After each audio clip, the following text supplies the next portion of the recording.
এই মাসে যে রবের ইবাদত করেছে তার জন্য জান্নাতে মহর রয়েছে।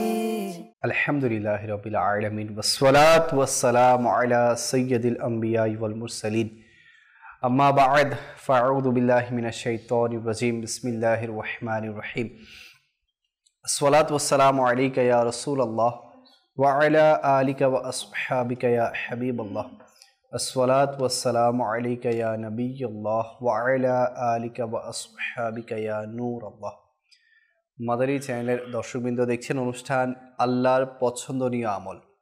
যে যেখান থেকে আমাদের সাথে শরীক ও শামিল হয়েছেন আপনাদের সবাইকে জানাচ্ছি আমাদের এই অনুষ্ঠানের পক্ষ থেকে অসংখ্য শুভেচ্ছা এবং অভিনন্দন। মাদানী চ্যানেলের দর্শকবৃন্দ, দেখতে দেখতে রমজান আমাদের খুবই কাছে চলে এসেছে। আল্লাহ পাক আমাদের সবাইকে রমজান পর্যন্ত পৌঁছে দিক।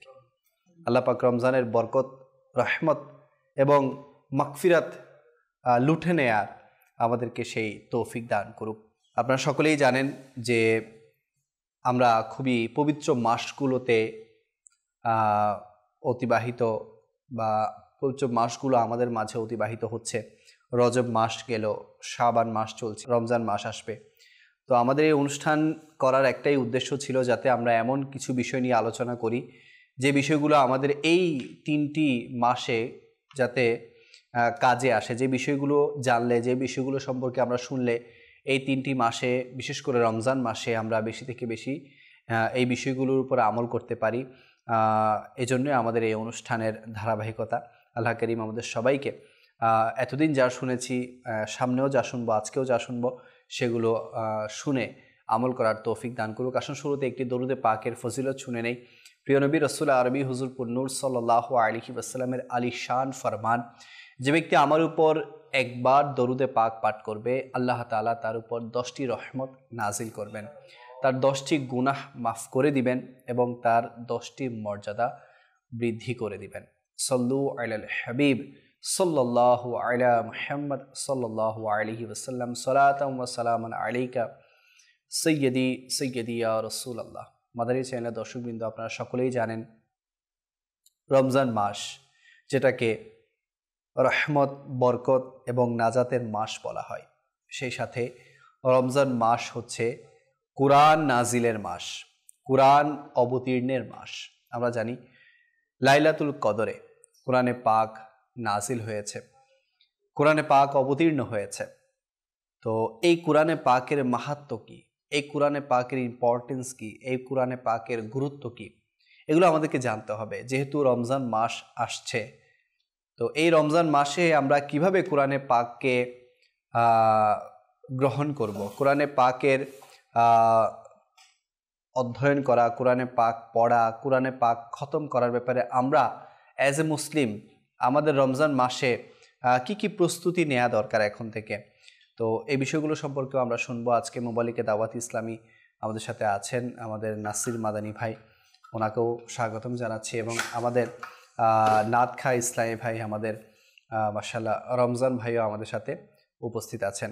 তো আসুন আর দেরি না করে আমরা একটি কালাম অনুষ্ঠানে শামিল করি। এরপর ইনশাআল্লাহুল কারীম আজকের যে বিষয়, কুরআন অবতীর্ণের মাস রমজান মাস, তো এই বিষয় সম্পর্কে আমরা ইনশাআল্লাহ জানার চেষ্টা করব। সাল্লু আলাল হাবিব সাল্লাল্লাহু আলা মুহাম্মদ সাল্লাল্লাহু আলাইহি ওয়াসাল্লাম।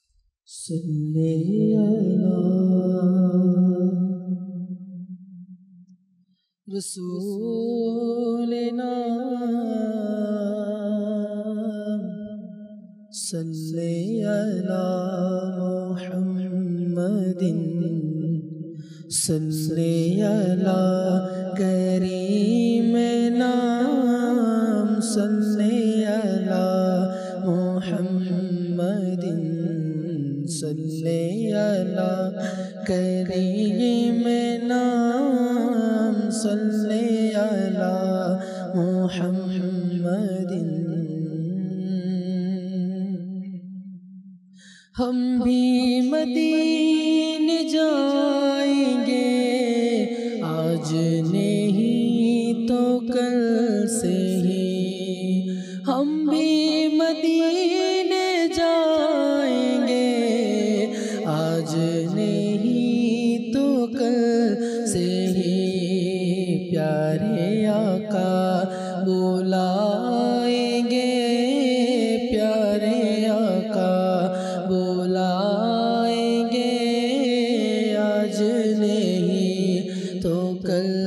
से ही सल्ले अला रसूलिना सल्ले अला मुहम्मदिन सल्ले अला करीमिना सल्ले अला मुहम्मदिन।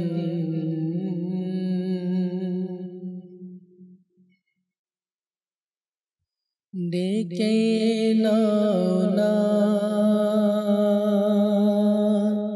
प्रिय नबी तुमी आमाय मदीनाते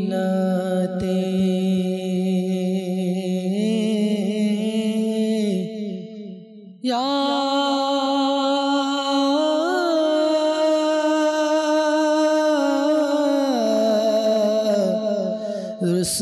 रसूल अल्लाह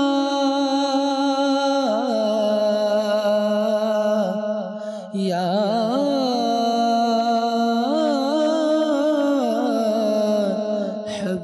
हबीब अल्लाह। डेके ना प्रिय नबी तुमी आमाय मदीनाते डेके ना प्रिय नबी तुमी आमाय मदीनाते आशी जेनो जले भेजा नयन निये मदीनाते आशी जेनो जले भेजा नयन निये मदीनाते। सलाम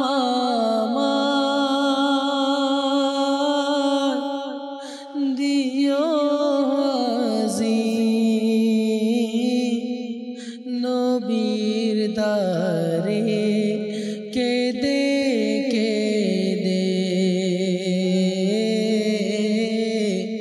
सलाम दियो नबीर दारे के दे सलाम दियो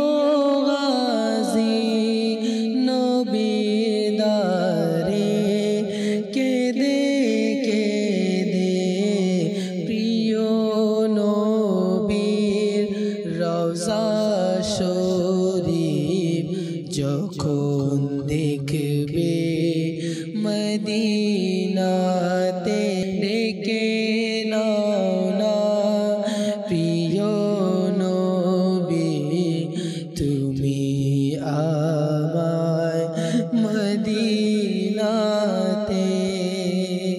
মদিনার বিরহ আমায় কাতর করেছে হে নবী হৃদয় মন সব কিছু শান্তি পাবে গেলে মদিনাতে হৃদয় মন সব কিছু শান্তি পাবে গেলে মদিনাতে ডেকে নাও না প্রিয় নবী তুমি আমায় মদিনাতে বুলালো फिर मुझे ऐसा है पहरोबर मदीने में आका बुला लो फिर मुझे ऐसा है पहरोबर मदीने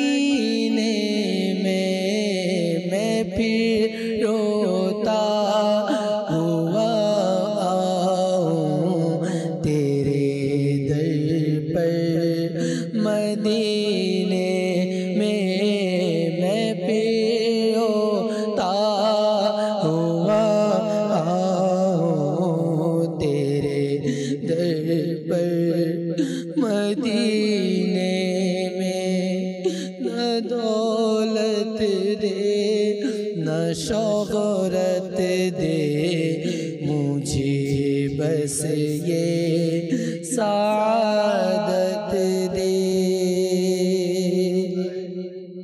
نہ دولت دے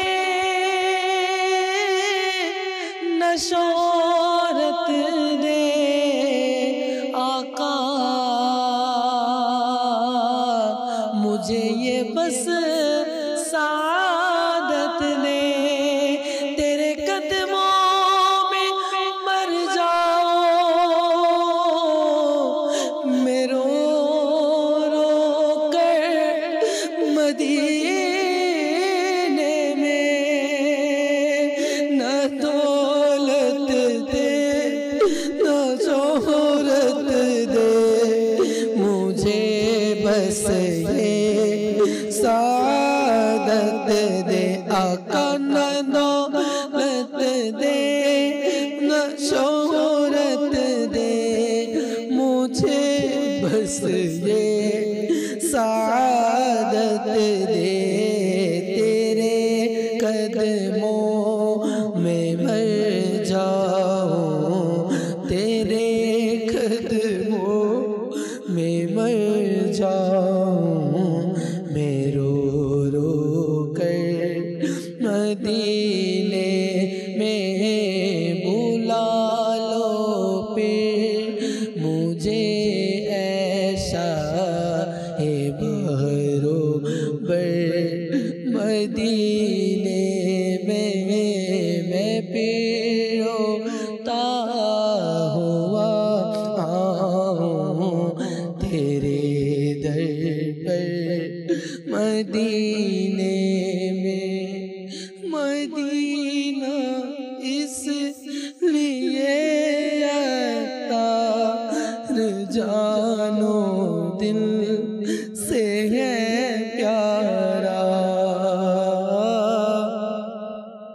مدینہ اس لیے عطار جانو دل سے ہے پیارا کہ رہتے ہیں میرے آقا میرے دل بر مدینے میں کہ رہتے ہیں میرے آقا میرے سرور مدینے میں بلا لو پھر مجھے ایسا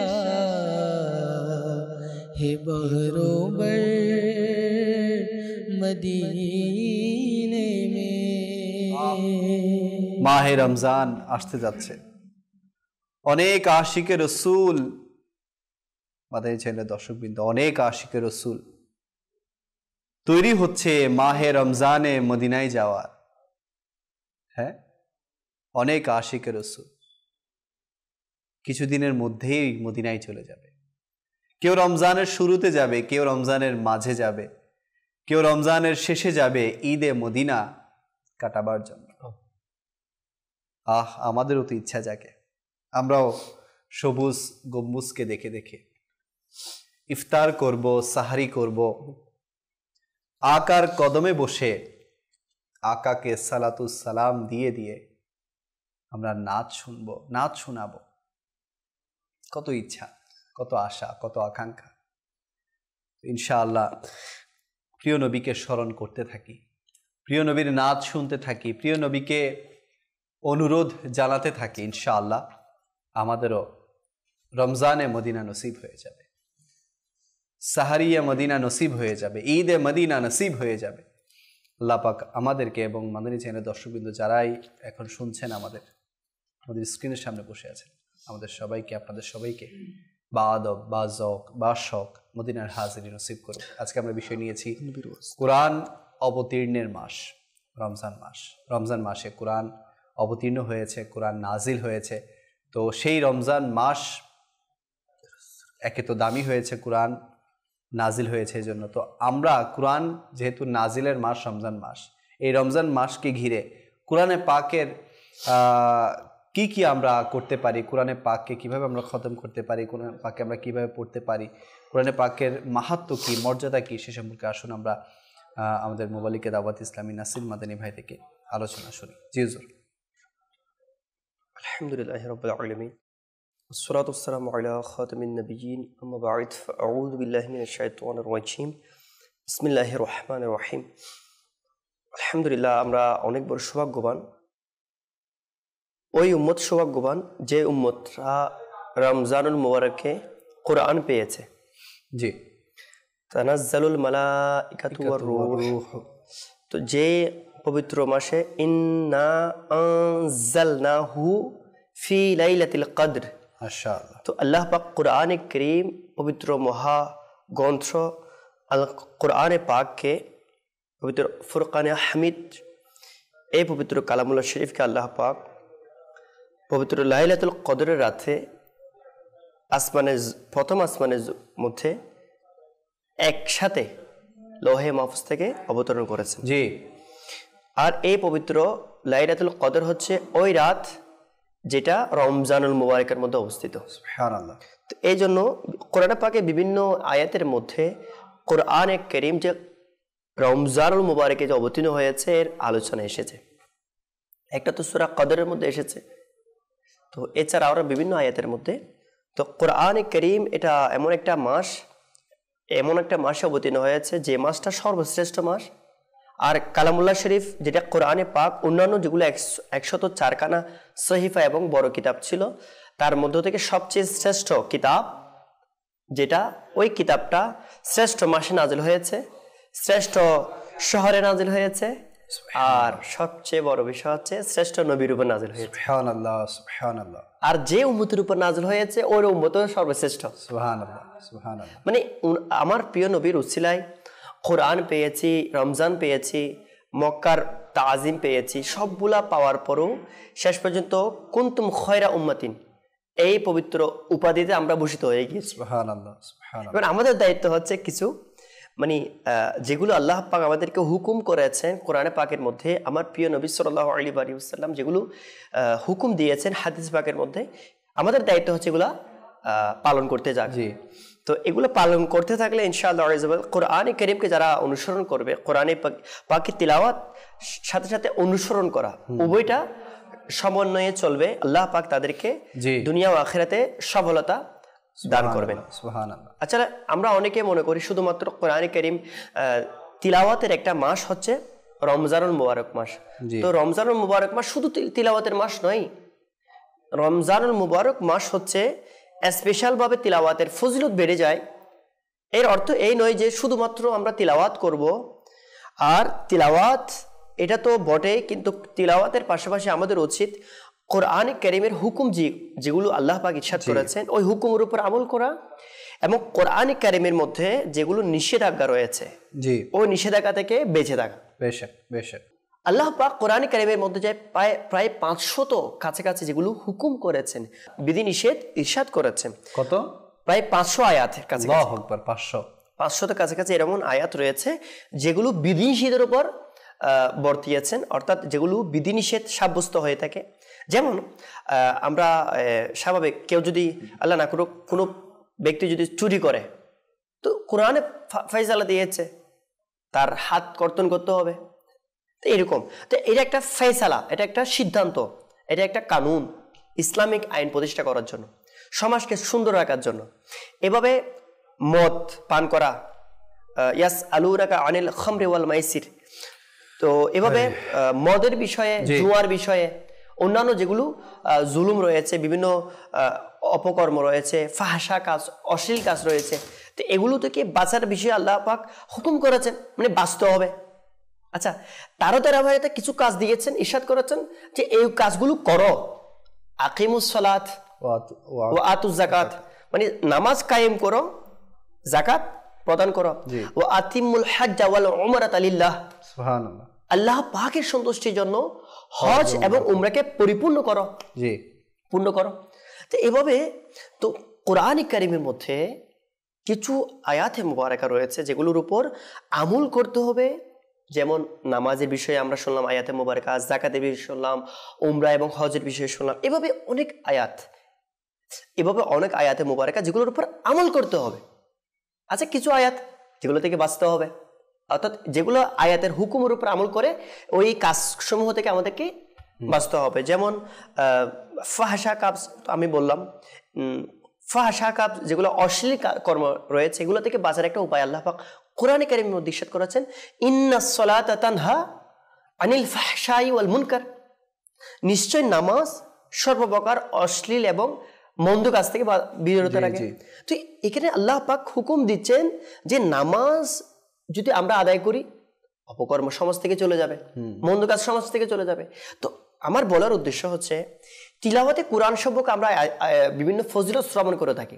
তো তিলাওয়াতে কোরআন শুধু এটাই এই জন্য যে কোরআনে পাক নাজিল হয়েছে শুধুমাত্র তিলাওয়াতের কোরআনের জন্য এটা নয়। কোরআনে কারীমের যেটা মূল মাকসাদ আসলে যেটা মূল উদ্দেশ্য আল্লাহ পাক হুকুম দিয়েছেন ওই হুকুমের উপর আমল করা। সুবহানাল্লাহ। তো আল্লাহ পাক এতিমের হক না হক ভাবে খেতে নিষেধ করেছেন।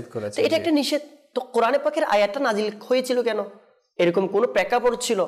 তো এখন আমি যদি লিয়াকত ভাই আমি তিলাওয়াত করতেছি ওই আয়াতে মুবারাকা যে এতিমের হক কেউ না, এতিমের হক কেউ না, হ্যাঁ, এর মানে বোঝার জন্য বলছি। তো এতিমের হক খাওয়াটা হারাম, নিষেধ রয়েছে কোরআনে কারীমের মধ্যে।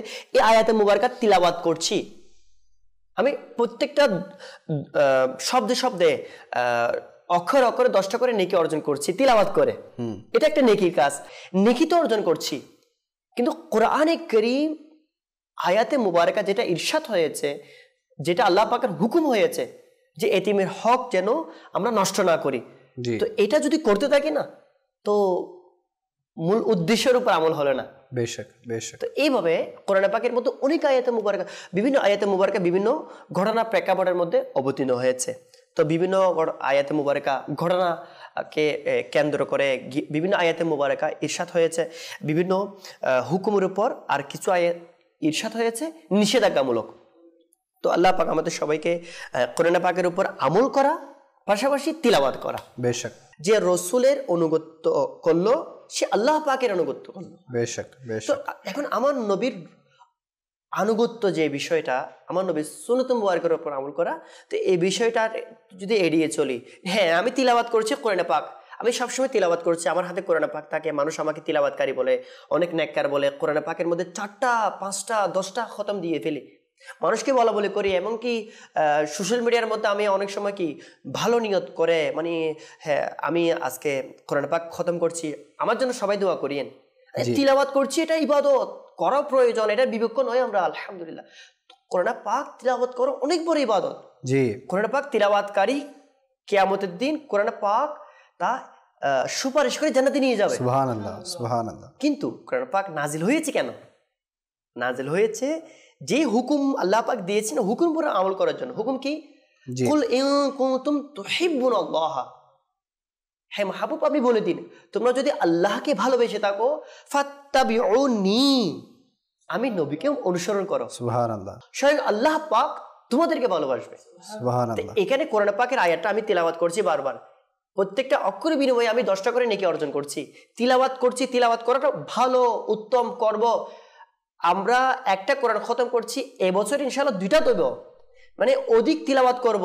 কিন্তু আয়াতে মুবারকা যেটা তিলাওয়াতের উদ্দেশ্য, যেমন এই আয়াতে মুবারকা তিলাওয়াত করছে, হে মাহবুব আপনি বলে দিন তোমরা যদি আল্লাহকে ভালোবেসে থাকো তবে ফাত্তাবিউনি, আমি নবীকে অনুসরণ করো। সুবহানাল্লাহ। আমার নবী ইরশাদ করেছেন মান আহাব্বা সুন্নতি ফাকাদ আহাব্বানি, যে আমি নবীর সুন্নতকে ভালোবাসলো সে আমি নবীকে ভালোবাসলো। সুবহানাল্লাহ। ওয়া মান আহাব্বানি কানা মাইয়া ফিল জান্নাহ, যে আমি নবীকে ভালোবাসলো সে জান্নাতে আমার নবীর সাথে থাকবে। সুবহানাল্লাহ। তো লিয়াকত ভাই বলার উদ্দেশ্য ছিল এটা, কোরআনে কারীম তো আমরা তিলাওয়াত করি, আমরা নিজেকে তিলাওয়াতকারী বলি, 4টা 5টা 6টা এরকম কাগজ লেখে মসজিদের ইমাম সাহেবকে, খতিব সাহেবকে দিয়ে, হুজুর আমার নামে দোয়া করে দিন। এখন এখানে নিয়ত কি বা বলার উদ্দেশ্য কি?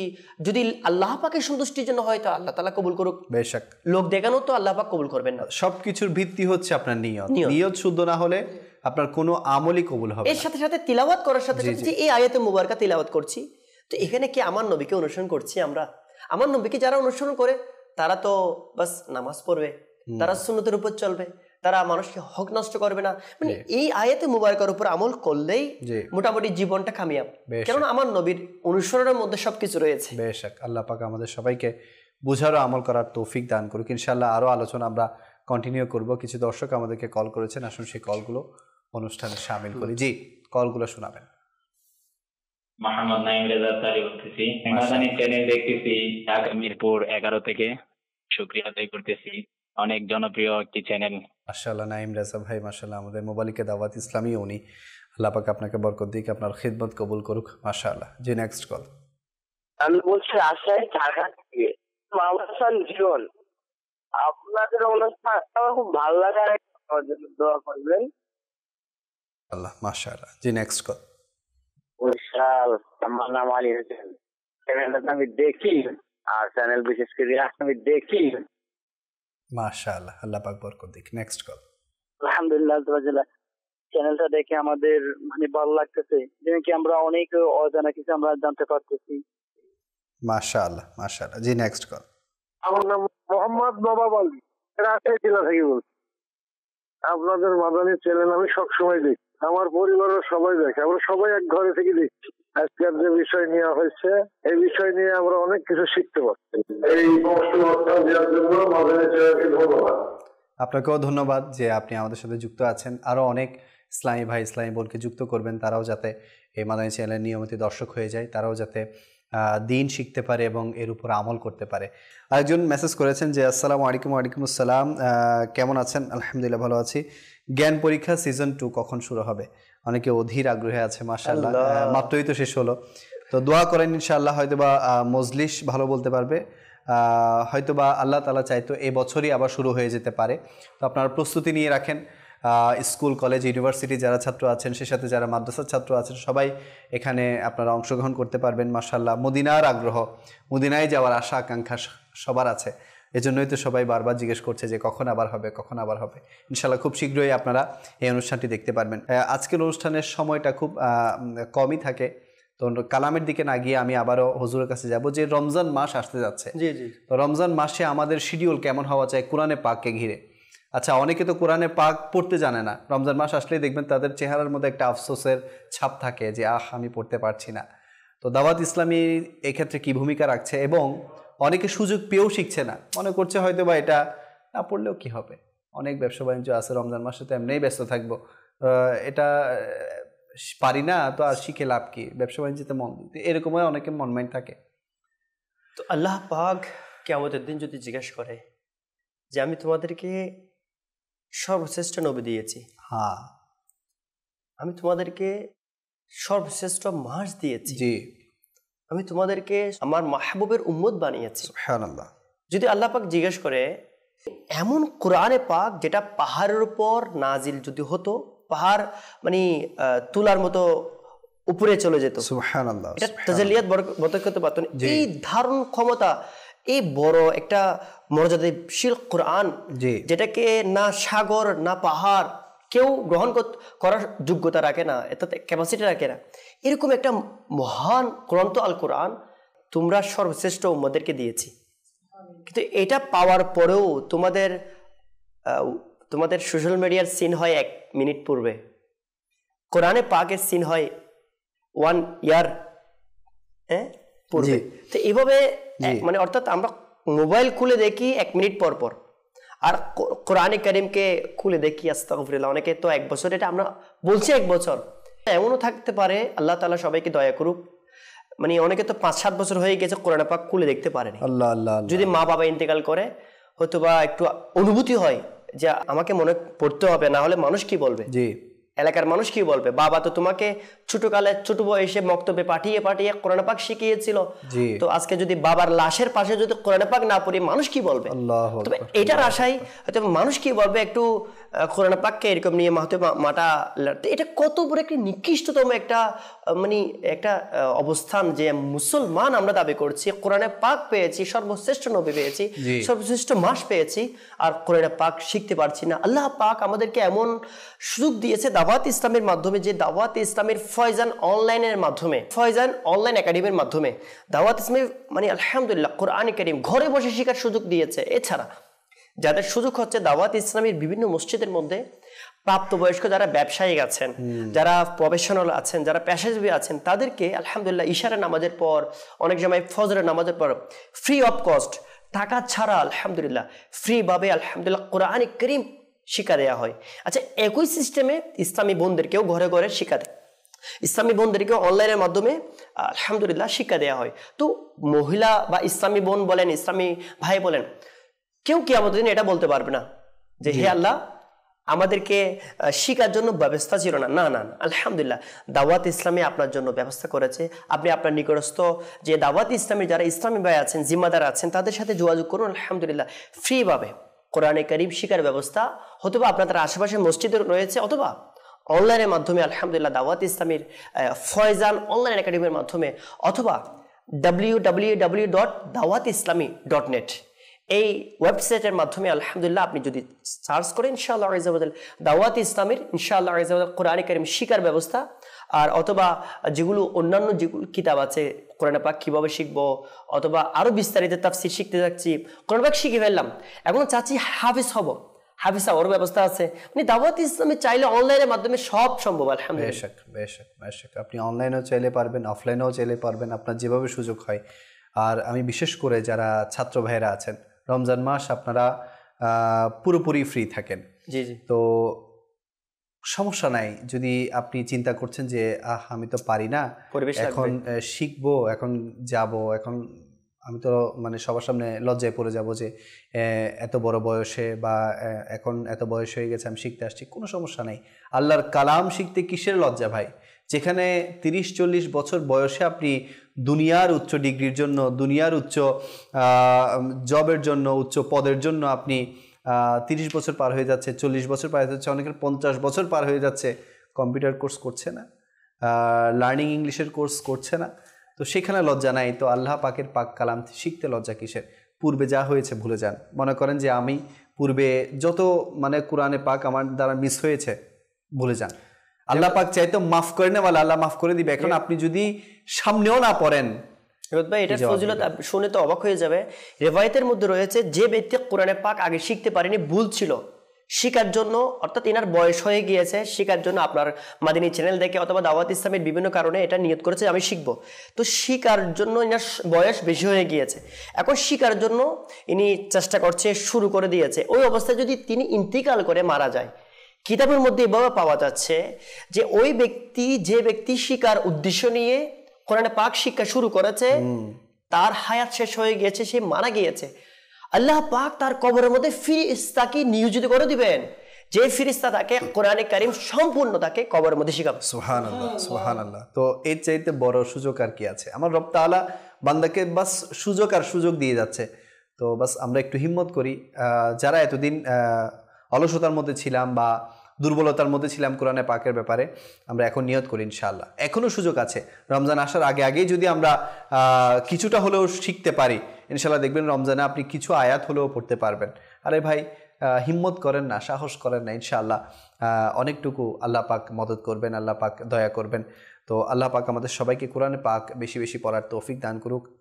তো আমরা নিজেরা চিন্তা করি, আমরা কি কারোর সাথে শত্রুতা পোষণ করি? আমরা কি কোনো আত্মীয়ের সাথে সম্পর্ক ছিন্ন করে আছি? আমরা কি মা বাবাকে কষ্ট দেই? বা আমরা কি মদ পান করি, জুয়া খেলি? বা আপনার এমনও এসেছে যে কাফিরদের তো এই রাতে কোনো দয়াই হবে না, যারা মুসলিম। এমন একটা রাত না যে রাতের মধ্যে গণহারে কমা, মানে আল্লাহ পাক প্রথম আসমানের মধ্যে নূরের তাজাল্লিয়াত বর্ষণ করেন এবং মানে সুবহে সাদিকের আগ পর্যন্ত আল্লাহ পাকের দয়া হয়, মানে বান্দা যাই চাইবে আল্লাহ পাকের রহমত তাকে দেয়া হবে। কিন্তু এই রাতে গণহারে ক্ষমা হয়, রহমত নাজিল হয়, তারপরও মাফ হবে না এমন বড় কি গুনাহ। আল্লাহ ওই গুনাহগুলো থেকে, যেমন শত্রুতা যেটা বলছেন, আমি শুধু দুইটা টপিকে হালকা এক দুই লাইন কথা বলবো। তা হচ্ছে শত্রুতা এবং আত্মীয় সম্পর্ক চিহ্নকারী। লা ইয়াদখুলুল জান্নাতা কাতিঈ, হাদিস পাকের মধ্যে আমার প্রিয় নবী সাল্লাল্লাহু আলাইহি ওয়াসাল্লাম ইরশাদ করেছেন, মানে আত্মীয়তা সম্পর্ক বন্ধন চিহ্নকারী জান্নাতে যাবে না। আল্লাহ পাক আমাদের সবাইকে মাফ করুক। আসলে অন্তরটা ফ্রেশ রাখার মধ্যে আফিয়ত রয়েছে। কারবালা হো বালা, আপনি কাউকে মাফ করে দিবেন, অথবা আপনার আমার বড় বড় যেগুলো গোপনীয় গুনাহ আল্লাহ পাক মাফ করে দিবেন। তো আপনি যদি কারো জন্য হালকা মানে এক ফুটা আপনি কারোর জন্য যদি দয়া পরবশ হন, তো আল্লাহ পাকের রহমত আপনার উপর 100 ফুটা নাজিল হবে। তো আমাদের উচিত মানে দিলকে বড় রাখা। হ্যাঁ, কেউ আমাকে বড় ক্ষতি করে ফেলেছে, তাকে মাফ করা সম্ভব না, কিয়ামতের দিন আমি বদলা নেব। প্রিয় ইসলামী ভাইরা, আমাদের উচিত নিজের মৃত্যুর বিষয়ে চিন্তা করা। আমার মৃত্যুটা কিভাবে ঘটবে, আমার কবর কি অবস্থা হবে, আমার হাসর, এরপর মিজান, এরপর পুলসিরাত, আমার এই ধাপগুলো আমি নিজে পার হবো কিনা। তো রিওয়ায়াতের মধ্যে পাওয়া যায়, যে ব্যক্তি অগ্রিম কোনো মুসলমানকে মাফ করে দেবে, অগ্রিম, আল্লাহ পাক তাকে মাফ করে। মুসলমান হয়ে যদি একজন বান্দা মাফ করতে পারে, আল্লাহ পাক তার উপর অবশ্যই দয়া করবে। একটা ঘটনা এরকম যে একজন ব্যক্তি চাচ্ছে যে আমি কোনো নেকি করবো। লিয়াকত ভাই, বাবা, আমি সুন্নাতের একটা কিতাব, এটা হচ্ছে আপনার রাগের চিকিৎসা কিতাবের মধ্যে বর্ণিত রয়েছে যে ইনি চিন্তা করছে যে আমি একটা সাদকা করবো। সাদকা করার জন্য কোনো টাকা নেই, সব টাকা পয়সা এনার সামর্থ্য নেই। ইনি কি করলেন, ওই টাকা নেই এই অবস্থায় ইনি বললেন, হে আল্লাহ, যদি আমাকে কেউ যদি ভবিষ্যতে কেউ যদি আমাকে কষ্ট দেয়, আঘাত করে, অপমান করে, আমি মুসলমানকে অগ্রিম মাফ করে দিলাম। তো আল্লাহ পাক ওহী নাজিল করেছেন, আল্লাহ পাক ওই বান্দাকে মাফ করে দিলেন। সুবহানাল্লাহ। মানে বান্দা হয়ে একজন আমার বোনকে একটু কথা মনোমালিন্য হয়েছে, কি হয়েছে ভাই, এরকম বড় রাতে উচিত হচ্ছে বোনের বাড়িতে যাওয়া, ভাই বাড়িতে যাওয়া, আত্মীয় স্বজন মা বাবার সাথে মিলে যাওয়া। তো এর মধ্যে না একটু হয়তো মনোমালিন্য থাকবে, কিন্তু কিছুক্ষণ পর যখন মানে কান্নাকাটি করে একটু মনোমালিন্য হয়ে যখন মিট হয়ে যাবে না ইনশাআল্লাহ, এরপর মিট হওয়ার পর আপনি ইবাদত করে দেখেন তো কত মজা লাগে, আপনি মুনাজাত করে দেখেন তো কত মজা লাগে। কিন্তু আপনি আপনার মা বাবার সাথে, আপনার ভাইয়ের সাথে, বন্ধু বান্ধবের সাথে, আপনার আত্মীয় স্বজনের সাথে আপনি মিট না হয়ে, ক্ষমা না আছে, বা আপনি নিজে ক্ষমা না করে যদি আপনি সারা রাত ইবাদত করতে থাকেন, তো সন্দেহ রয়েছে যে এগুলো কবুল হবে। আল্লাহ পাক আমাদের সবাইকে বুঝার তৌফিক দান করুক। তো দাওয়াত ইসলামের উদ্যোগে দেশের বিভিন্ন স্থানে শবে বরাতের রাত উদযাপন হবে। আপনারা সোশ্যাল মিডিয়ার মাধ্যমে হয়তো বা ইতিমধ্যেই জেনেছেন যে বাংলাদেশের বিভিন্ন বিভাগে, বিভিন্ন জেলায়, বিভিন্ন শহরে আমাদের দাওয়াত ইসলামের উদ্যোগে পুরো রাত ব্যাপী আমাদের আয়োজন হবে শবে বরাতকে ঘিরে। আমি আপনাদেরকে অনুরোধ করব আপনারা সেখানে অবশ্যই অংশগ্রহণ করবেন। ইনশাআল্লাহ আপনাদের রাত ইবাদতের মধ্যে কাটানোর সুযোগ হবে। আল্লাহ পাক আমরা যা কিছু শুনেছি এর উপর আমল করার তৌফিক দান করুক ইনশাআল্লাহ করিম। আবারও আপনাদের সামনে উপস্থিত হওয়ার সৌভাগ্য লাভ করব। আপনাদের সুস্থতা কামনা করে এখানেই শেষ করছি। সাল্লু আলাল হাবিব সাল্লাল্লাহু আলাইহি মুহাম্মদ সাল্লাল্লাহু আলাইহি ওয়াসাল্লাম। এই মাসে যে রবের ইবাদত করেছে, তার জন্য জান্নাতে মহর রয়েছে।